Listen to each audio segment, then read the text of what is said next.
Well, good afternoon, everybody on the East Coast, and good morning to those of you who are still in the morning. Welcome to the March Spark session. We're going to talk today the 5 things you should think about Wikipedia before diving in. And this is one that we thought long and hard about if we go into this topic or not. We've been working with some organizations on their Wikipedia strategy for the last couple years. A few of them have had some pretty perplexing issues they wanted to deal with. And usually when people ask about Wikipedia, I push back and say, okay, so why do you want to do this right now? But as things have changed in the last 24 months, both with Wikipedia and what's going on in a messaging capacity in the network, we thought, you know what, let's talk about the 5 things you want to think about before you dive in on Wikipedia. Joining us today is Jonathan Haines. Wave to them, Jonathan. Yeah. Jonathan is one of our employees who works a lot on wiki strategies with organizations, and so he's a little more up on the details than I am. I tend to come at it from a top-down perspective related to reputation management. He's the one who's in there day-to-day helping people as they move forward with their Wikipedia strategy. So we're really, I'm excited he had time today, but of course he had time because he works for Spark Freedom, right? Jonathan's an interesting strategic thinker, and I think you'll see that come out in this.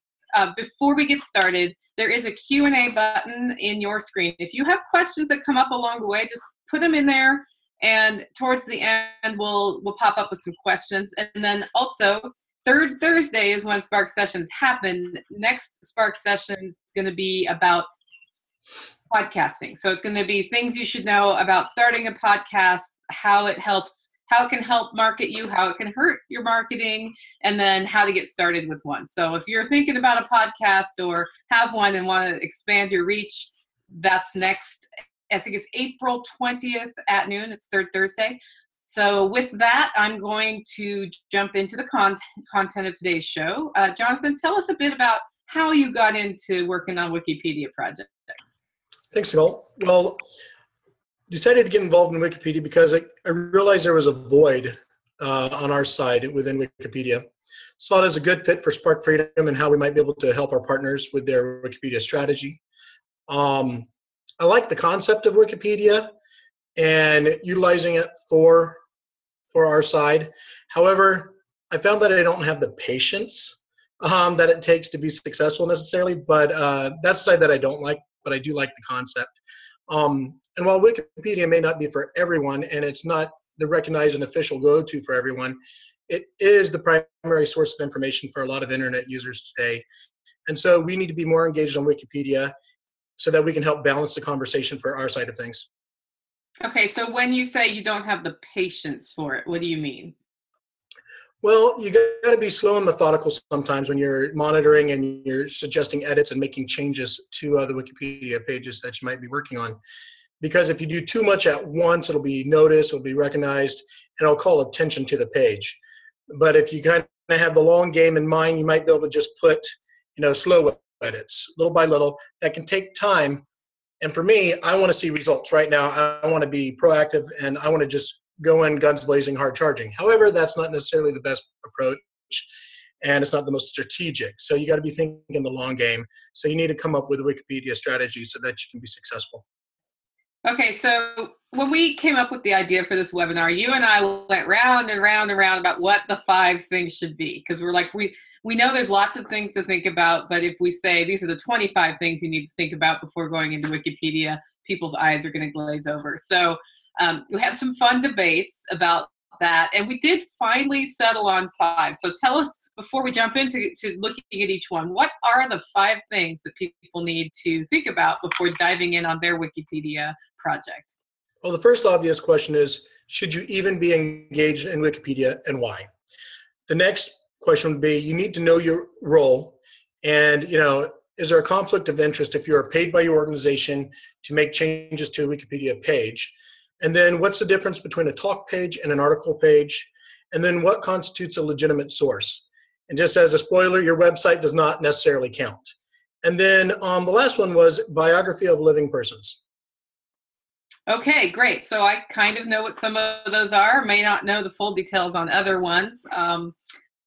What do you think people should think about before they run into engaging on Wikipedia? And I know I'm the one who pushed really hard on should you even engage in Wikipedia and why, just because I have seen organizations dive in on Wikipedia and just end up in sinking lots and lots of time, not having any results, ending up in a big like poop slinging fest with people who really don't like them. Like when I was at Cascade Policy Institute back in the day, our Wikipedia page was mostly populated by people who hated Cascade Policy Institute in Oregon.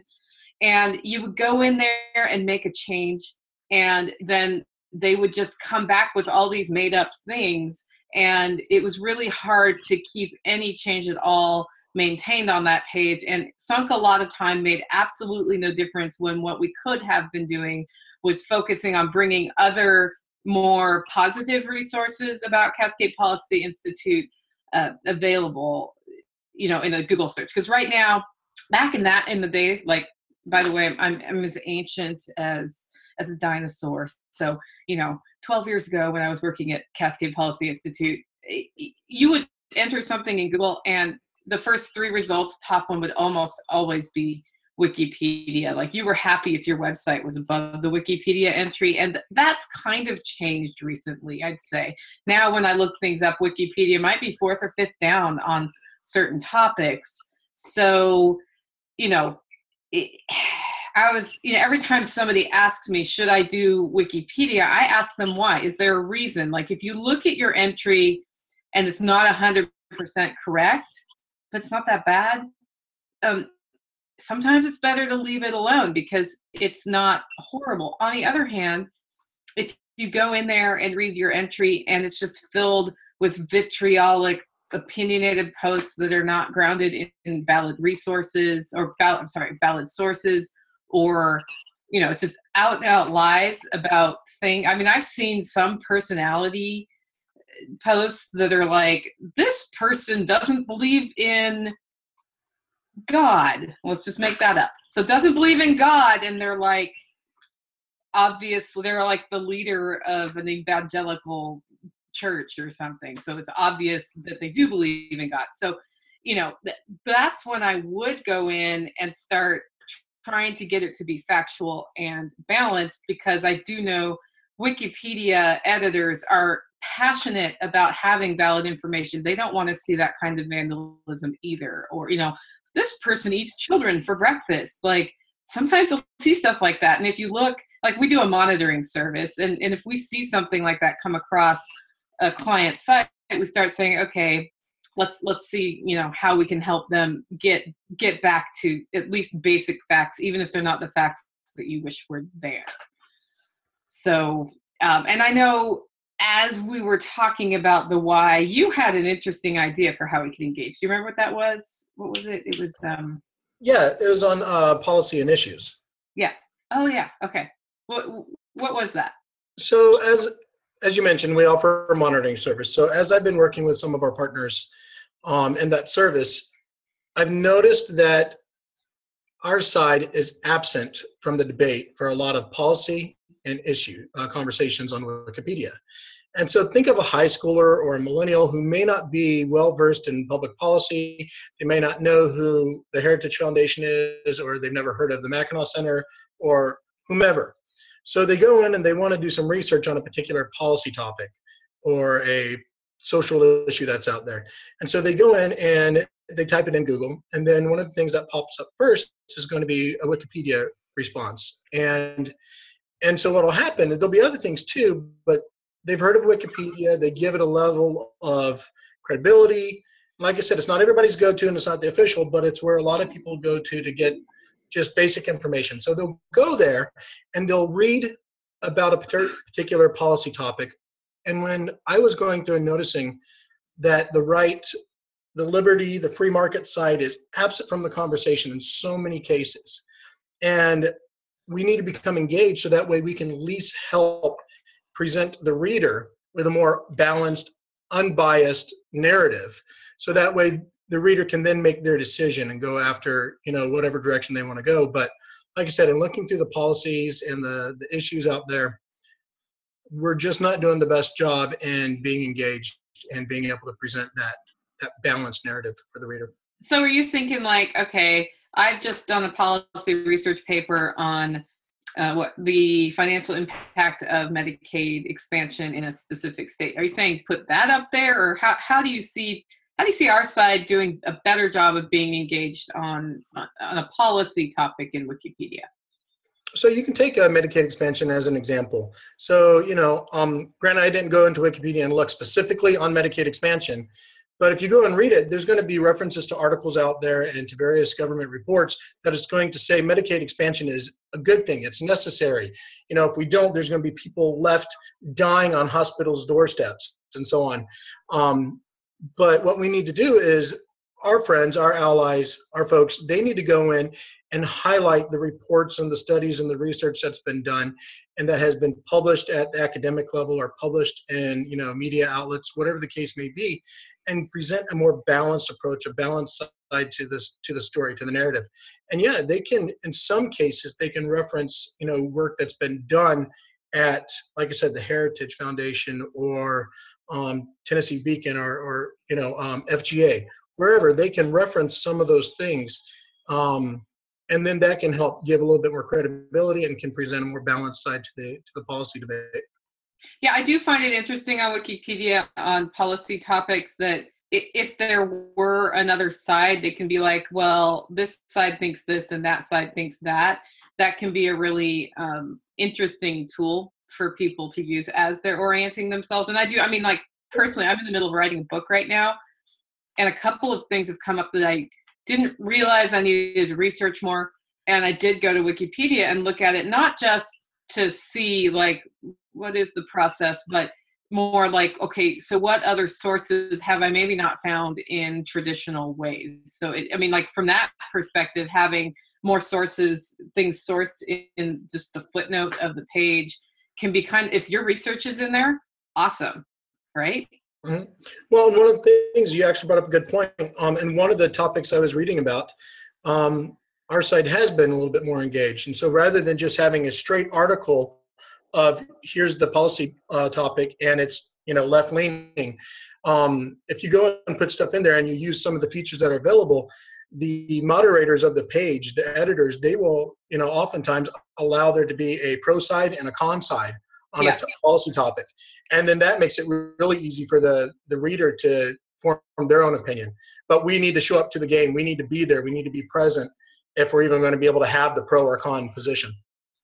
Okay, so, to sum it up, the first thing to think about is, should you even engage on Wikipedia and why? And to make that decision, you need to evaluate, do you have enough time? Because you're looking at a consistent, the best way to be successful is a consistent number of hours every week being involved in Wikipedia. Why? Okay, so am I doing it to fix something? Am I doing it to engage in a policy issue? Why do I need to be there? And if the answer is, I'm not sure I do, then don't, because you can use those hours for something else, and it just has to feed, as we like to say, Spark Freedom needs to feed into your overall strategy. If it's not getting your organization moving forward, then meh.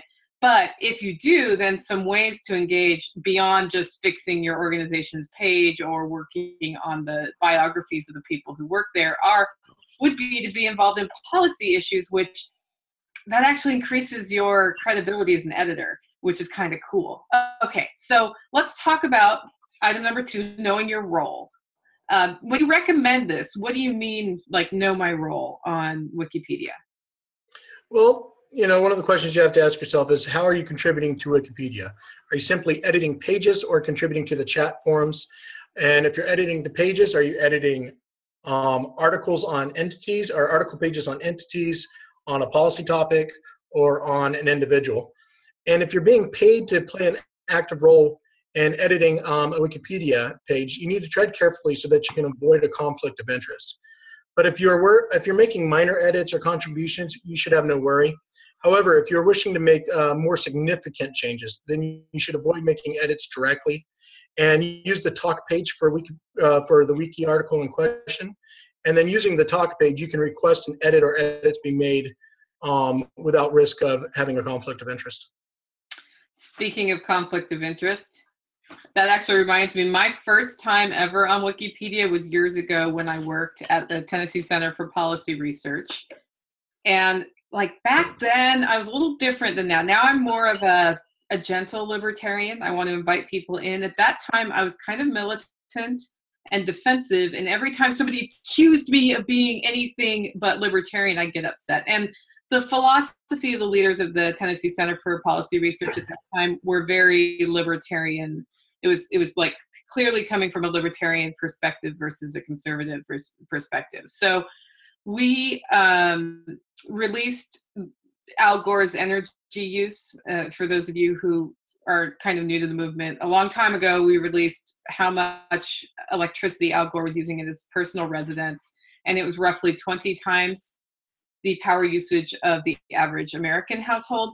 And that just invited a poop storm of people like threatening us, and our Wikipedia page like had all of this misinformation on it, including calling us conservative. And by gum, I was going to fix that and have the word libertarian in there if it killed me. And I didn't know anything about Wikipedia. So I like dive in and I'm like, we're libertarian. This is a citation on our website. Boom, I win. And I got just slaughtered by the editors because apparently it's not enough to work at the organization and cite it on your own website to, you know, that doesn't count. So I didn't really know my role. I didn't understand what I needed to do to fix some of the errors. And then because that was a really, like, for a while, that was a very emotional topic to people who are really scared of global warming and very pro Al Gore. They were on it. Like anytime I made a change on Wikipedia, it was like nuked. And I quickly, it was brought to my attention by somebody politely and also by a number of people rudely that I was not allowed to make my own changes. And I didn't know my role. And ever since then, when I've engaged on Wikipedia, I've been a lot more careful about what I do. So that kind of segues into the next question, Jonathan. So when you are talking, so item number 3, what's the difference between talk pages and article pages, and how should we as organizational representatives use them to the best advantage? Okay, well, the article page is the primary page that the reader, the user, will see and will utilize as a source of gathering their information. That's more of the encyclopedic portion of Wikipedia. The talk page is the behind the scenes side. It's where the contributors to the article page kind of get together and you know, they'll make comments and they'll have their debates there. That's where the chatter, the controversy, and the debate happens. That's the behind the scenes. And this is where you as a user or a monitor of the page can request edits to be made to the article page. So if you're looking at the article page and you're seeing that there's inaccuracies and so on, and if you're tied to the page, to avoid the conflict of interest charge, then what you can do is you can go into the talk page and you can request an edit. You can engage in the conversation, and then you can provide the specific information that you think should be incorporated into the article page. Okay, so that actually reminds me of a project we had about a year ago where somebody came to us with a horribly vandalized page for one of their employees. And like, when I say vandalized page, I mean like they painted this woman as like a horror, and they had a number of things about her that were the opposite of true. And so, you know, they came to me and said, we want to fix this. Can we pay you to fix that? And I said, well, not really. It's like a conflict of interest for you to pay me to fix it. But what we can do is I'll meet with you. We'll go over it and come up together with a strategy. We can coach you through learning what to do and then see how it goes from there. And I said, because this person is inviting so much attention, when there are changes that need to be made, we need to be careful about doing a small change and see what happens. And then another small change. Because if we go in there and make her whole page accurate all at one go, goes back to Jonathan saying he loses patience sometimes, it's going to invite attention, and then there's going to be an argument, and that's way worse than what is out there right now. Because when I looked at it, it was bad, but it wasn't like super bad. So before we even had our first strategy session, I sat down, went through Wikipedia, and looked at the top pages, and changes had just been made but not pushed back on. So I said, so why would you want to have this change if it's not true? Because I'm seeing this, and this citation saying that it's not true. Now, technically, I didn't get paid for that hour, by the way. I was irritated once I saw it, and so I went in and asked the question, and I alerted an editor, a Wikipedia editor, to it as well, and that item got fixed without the client needing to do anything. Now, that client has, continued to work with us over time to keep her page up to snuff, and to develop out more of the work that she's done, over the last 40 years.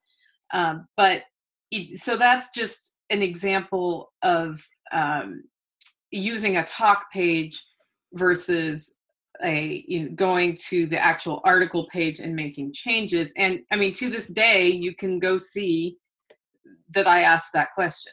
And it was literally it was a very short question, politely done, and then I was out, and it was like magically fixed a week later. So it's nice to have that tool, but do know anything you say on the talk page is there forever. I'm pretty sure my TCPR conversation from years ago is there, unless because they changed their name, they may have completely gotten rid of the TCPR page. I have no idea. So, okay. It's funny how one thing leads to another, Jonathan. I talked about legitimate sources in that story, didn't I?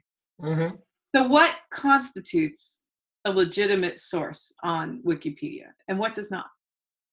All right, well, you need to do your best to source published articles, references, quotes, papers, when adding or suggesting edits to a Wikipedia article page.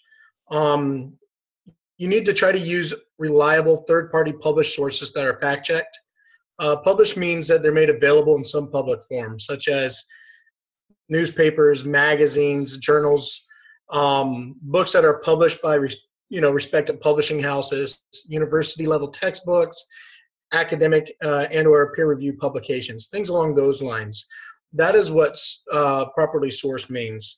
If need be, an editor can also try to use electronic media with the same subject, criteria, and then that'll be accepted as well. But you need to be able to point to something external, and sometimes they'll allow you to point to the subject or the entity's website, but typically they want something that is going to be, like I said, external, respected, and like I said, newspaper. Government websites are great. If you're talking about a political issue or a policy topic, pointing to the state's legislative website where they have the bill and the testimonies that are offered, that's a great way of doing it as well. And then if you have questions on it, though, Wikipedia has a great FAQ that can help, for guidance on sourcing. Yeah, that's true. And it kind of reminds me, I think a lot, like once we've sat with a client and kind of oriented them on the Wikipedia thing and helped them develop their own internal strategy for engagement on Wikipedia, I think the biggest way we help them is in sourcing. Would you say that's true? Yes, that's a huge thing. Yeah, so like if they're like, oh, I don't know if this is a good source, but I found it, we can help them navigate that. The other one that comes up is I need to figure out how to source this. And we've pulled copies of like public records that are not published online from courts. Like there was some discussion of this topic in a court in 1952 or something, and it's not published online, and that's what we need to use as the source. So we'll go pull the open record, get a PDF copy of it, find somebody to publish it so that it can be legitimately cited on Wikipedia, and then that that event in Hayek's life or whatever can be updated on his Wikipedia page if that's something you're engaging on. So sometimes the sourcing, I think, can take the longest amount of time, because if it's not published anywhere digitally, you have to say, okay, we can't put it on our website publishing it digitally. Like who can we do that to? And that's not cheating, by the way. If I thought that was cheating, I mean, if somebody on Wikipedia sees this and comes after me, fine. But it's a legitimate public record. We're finding a way to get it published legitimately, and then we're sourcing it legitimately so that information can be up to date and accurate. So that's the thing about legitimate sourcing. I was really frustrated, I remember early on, when just having something on my website as the source information was not allowed. But then I can kind of see why they're doing that, because anybody can publish anything they want on their website. I mean, I can tell you, sky is purple, and that is not a legitimate statement.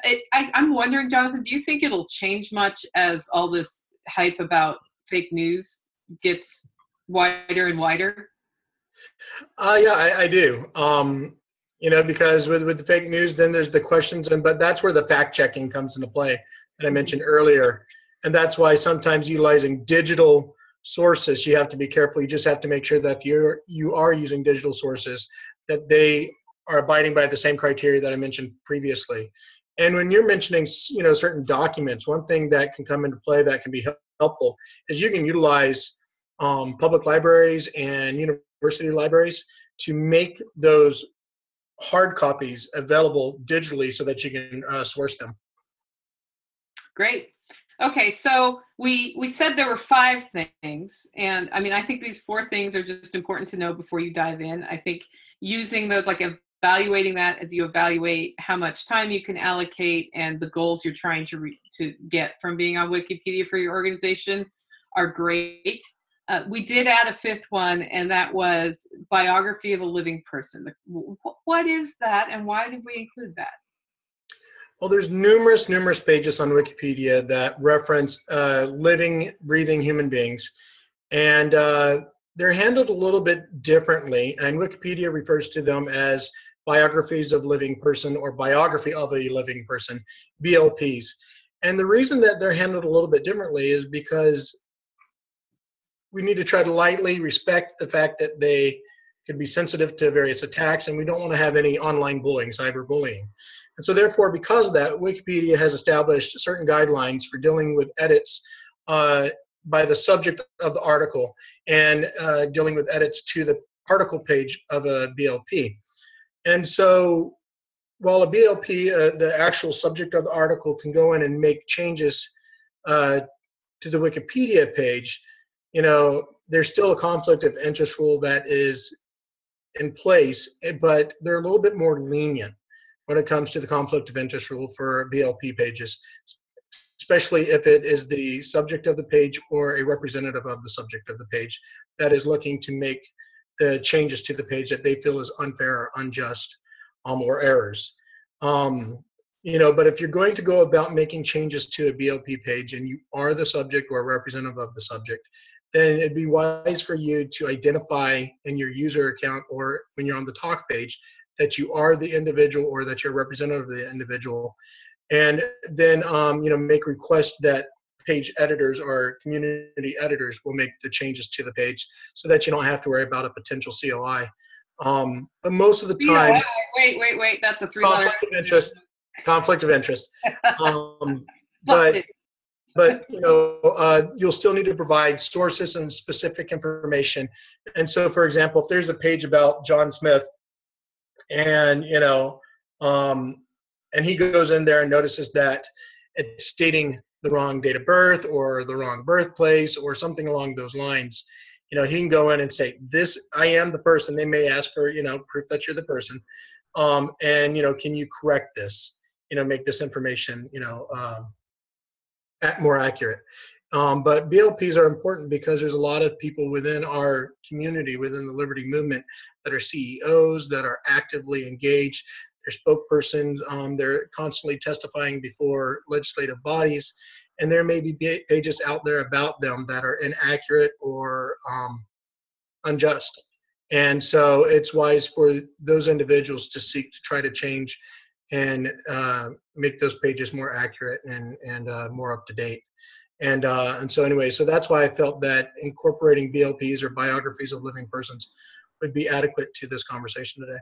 Yeah, I'm actually wondering when BLPs came into play at Wikipedia, just because there was a time where when you were the person, you didn't have a lot of say-so in what was going on. And I think using that official representative or the BLP card has been a really great way to fix quickly some inaccuracies that are like, okay, do I have to send you my birth certificate to show you what city I was born in? Like, come on, man. I know where I was born. I know the hospital, like it's not, and like saying I was born in Portland, Oregon versus Portland, Maine, like it's not like it impacts anything I've done in my life really in the future. So I'm glad you included that one. Okay, so quick recap. The 5 things are, should you engage, like the first thing to go through is, should you engage in Wikipedia and why?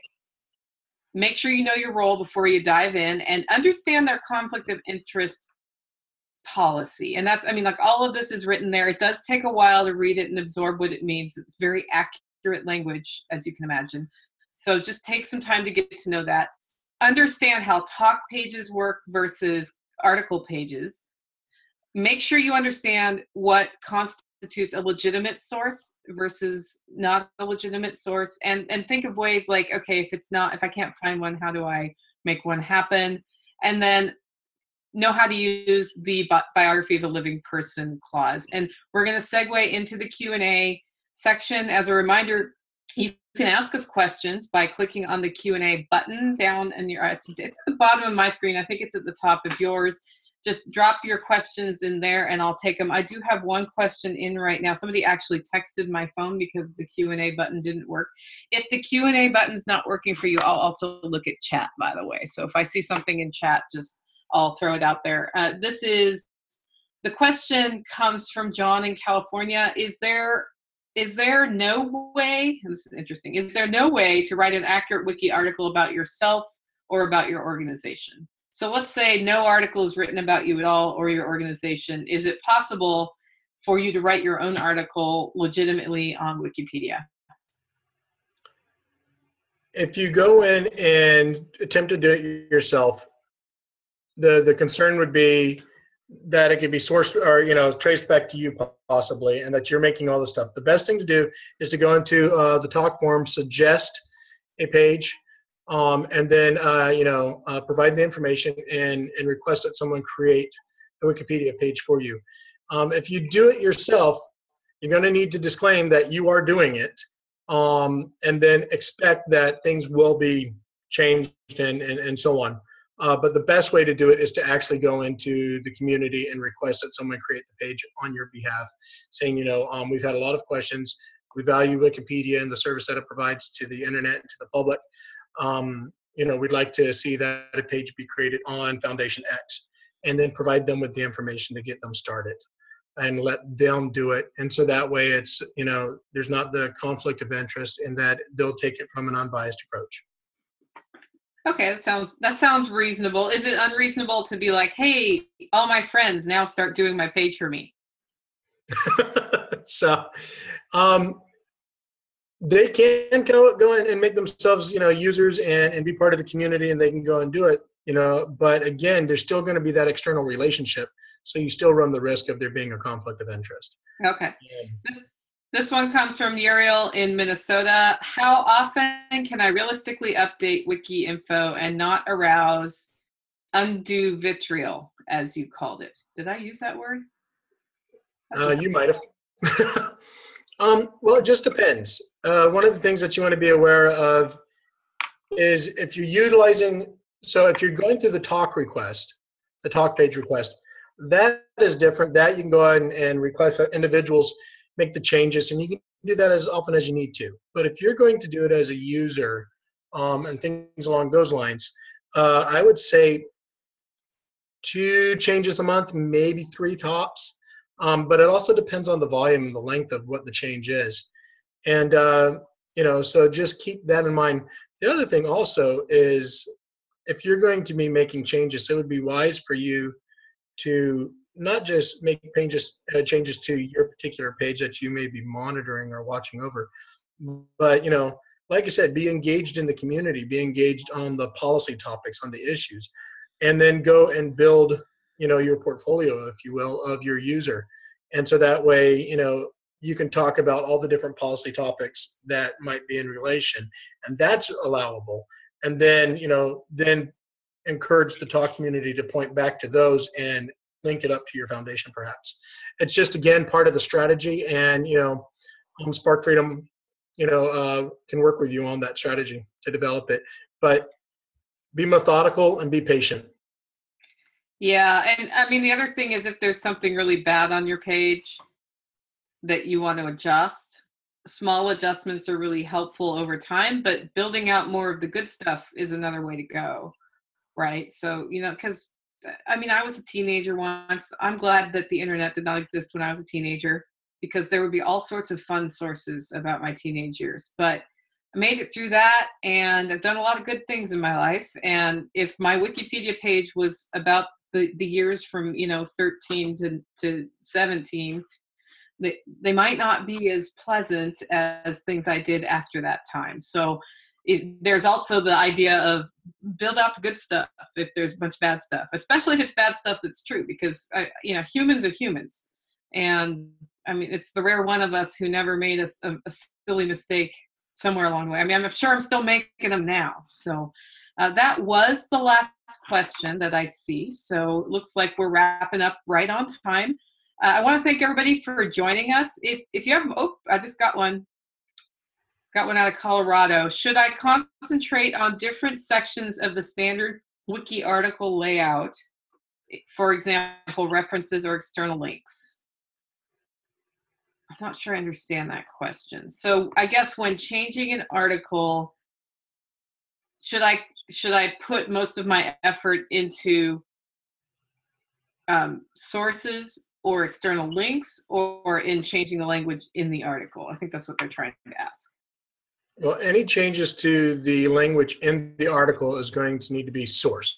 Now, if it's grammatical, or if it's like a typo or something along those lines, when you're making the change, there's a explanation of changes that you can go to when you do the view history of the page, and you can just state it. It was a typo, or it was incorrectly sourced, or this link is broken, things along those lines. But if you're asking, like, there's different portions of an article page.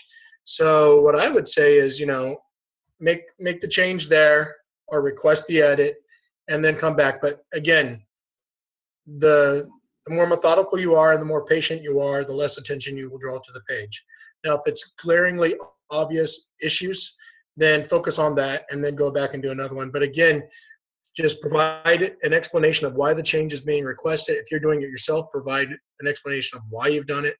And then, source as much as you possibly can to respectable, credible, third-party publications or published articles. Well, great. Thanks, Jonathan, for sharing us some insights on Wikipedia and if we should engage and things we should think about before we engage. Folks, if you end up with questions after the fact, feel free to email us. It's okay. You have our email on your registration. If not, it's jonathan@sparkfreedom.org, and I'm Nicole@sparkfreedom.org. We're happy to answer as best we can. If we don't know, we'll tell you we don't know. That's, that happens sometimes too.